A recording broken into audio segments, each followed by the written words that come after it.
So where do you think relaxation starts? What do you think is the most important thing that we can do to relax? Breathing. Absolutely correct. So that's where relaxation actually starts, is with breathing. And for most of us, that's, you know, it's easy, it's free. We don't get taxed on breathing at the moment. They might change that in the future, but at the moment, it's something that, you know, is available to us all the time. And we just don't make best use of it. So I'd just like to just demonstrate to you some simple activities that you can do to actually change the way you breathe that will give you some dramatically better results. So first thing I'd like you to do is just stand up. And before we start, what I'd like you to do, if you just stand here, what I'd like you to do is just take a couple of deep breaths, and I'd just like to observe you breathing deeply, whatever breathing deeply looks like for you.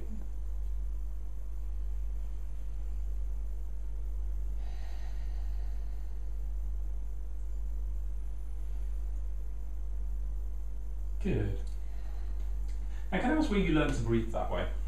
Pilates classes. Okay, interesting. You know, a lot of people, when I ask them, they feel they're just doing what comes naturally. And this is really, really interesting, because we've picked up some breathing habits and we feel like they're natural strategies, but it's not always the case. So, have you ever seen a baby? Yeah, it doesn't even need to be a real baby, even one on television. But you know, when you think of a baby, when a baby takes a breath, what does it do? What part of its body moves the most? Their chest. Is it their chest? Is it their tummy? It is. So would I be correct in saying that when a baby takes a breath, it looks something like this? Would you agree with that? Now, would I also be correct in saying that once upon a time you were a baby? Yeah? Yep. Sure? Yeah? So using my powers of deduction, would I also be correct in saying that if you were a baby once upon a time, and a baby breathes like this, that once upon a time you used to breathe like this? Yeah. Would you agree with that? Yeah. Now this is why I ask you where you learned to breathe in the way that you're currently breathing, because what you're doing right now is not what you used to do when you were a baby. Somewhere along the line, you learned some new breathing habits. Yeah. So, excuse me. So what I'd like you to think about is, how does breathing work? If you think back to your science lessons or your biology lessons at school, do you remember how the process of breathing actually works? What happens when you take a breath?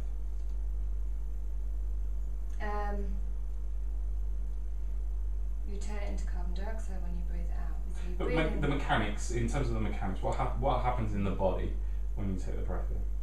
Do you know? No, it just Okay. goes into the lungs, back out. That's all.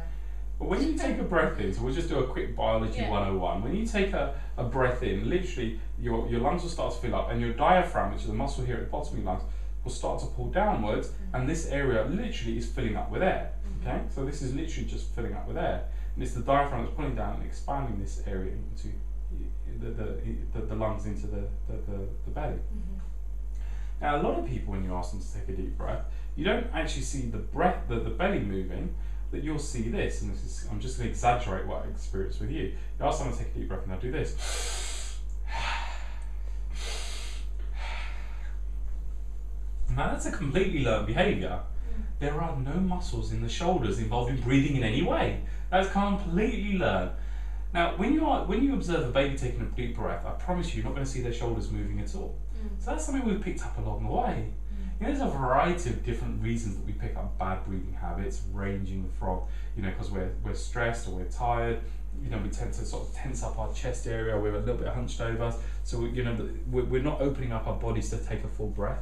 But over and above that, you know, it's because we're starting to learn bad habits from the adults around us as we're growing up, and also it's just, you know, it's laziness. It takes longer to take a deep and full breath, and you'll find that even when you're relaxed, and if you're lying in bed or, you know, really chilled out, you probably find your breath does start to slow and deepen. So it's important for us to bear that in mind. But also, you know, as we're growing up, we may be told, you know, sit up straight and, you know, keep your back straight and so on and so forth, which actually may cause us to develop poor breathing habits. And again, the shoulder thing, I have no idea where that comes from. I have no idea why people, when you ask them to take a deep breath, will do it through their shoulders, because there's nothing in the shoulders that has any relevance or involvement in the breathing process. So what I'd like to do, if it's okay with you, Imogen, I'd like to teach you, I correct myself, I'd like to remind you on how to breathe as you did when you were a baby. I call this exercise the baby breath, and it's literally just getting you to do what you used to do when you were a baby. Because when you were born, Now, I don't know about for you, but for me, when I was born, I imagine I was born, I came into the world, the doctor gave me a slap on my bum and I started breathing.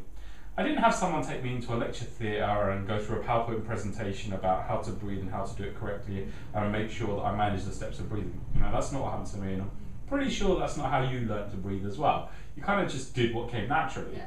Somewhere along the way, you forgot to do what nature intended you to do. So I'd just like you to refresh your memory and remind you on how to do that. Okay. I'd like you to imagine there's a triangle that begins at your belly button, and the corners of the triangle are here at your hips. Inside that triangle is a ball or a balloon. Okay. Every time you take a breath in, I would like you to fill that ball or balloon up with air. Okay. So literally, we'll know you're doing this correctly because just put your hand on your belly button like this. So if you just step back for a minute, so I can observe you carefully. Okay. That's good. So every time you take a deep breath in, I'd just like you to fill the belly up with air. Okay. And then when you breathe out, I want you to pull your navel to your spine. So we'll do this together. Okay. So nice, and what we'll do at the top of the breath, we'll hold it for 5 seconds and then we'll slowly release. Okay, so nice deep breath in. That's good, fill the belly up with air. Hold, 5, 4, 3, 2, 1, and release. Good. We'll do that 4 more times. Nice slow deep breath in.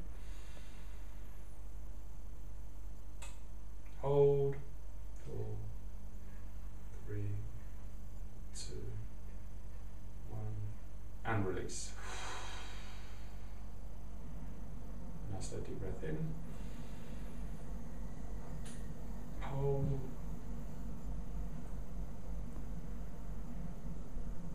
And release. A couple more. Nice slow deep breath in.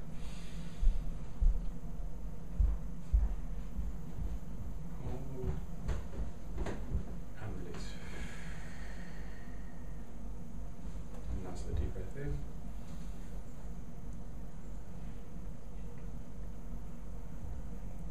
Hold.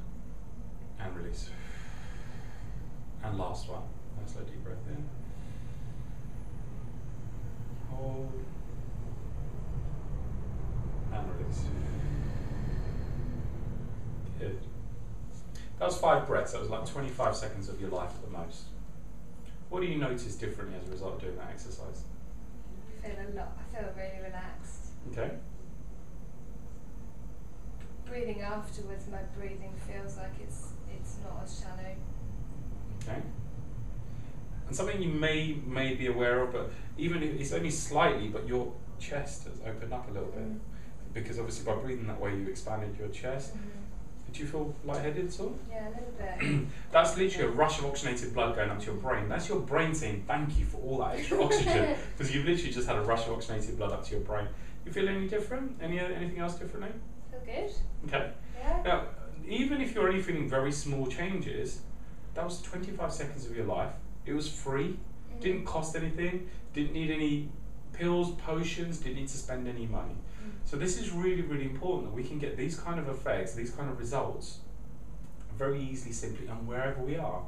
Now, I'm not saying just do this when you're stressed. You could do this anytime. In fact, you should be doing this all the time.